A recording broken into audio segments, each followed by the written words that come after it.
මේ කොල්ලෝ ඔය එන කොල්ලා තමයි මේ ලෝකේ ඉන්න මෝඩම කොල්ලා. ඇයි මාමේ මාමා එහෙම කියන්නේ?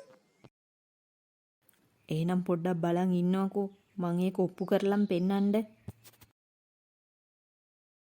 මේ ළමයෝ පොඩ්ඩක් මෙහාට එනවකෝ. ඇයි මාමේ මට එන්න කිව්වේ? මං ওই ළමයට දෙනවා රුපියල් 1000කුයි අයිස්ක්‍රීම් එකකුයි. ওই ළමයා කෝකද තෝරගන්නේ?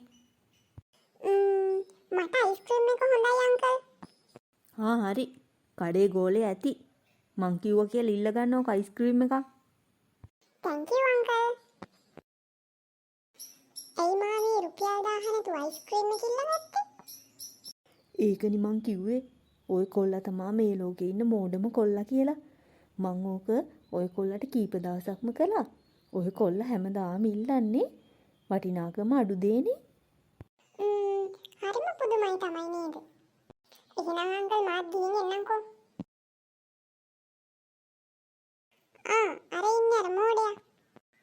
මොකෝ බං රුපියල් 1000 අයිස්ක්‍රීම් එකද කියලා අහුවාම අයිස්ක්‍රීම් එක තෝරගත්තේ? අයිස්ක්‍රීම් එකට වඩා රුපියල් 1000 වටිනවා කියලා තේරුම් ගන්න බැරි තරම් උඹ මෝඩෙක්ද? නෑ බං මං එහෙම කරපු දවසට මේ සෙල්ලම ඉවරයිනේ. මේවා මොළ නෙවෙයි මොළ ගෙනාපු නැව්.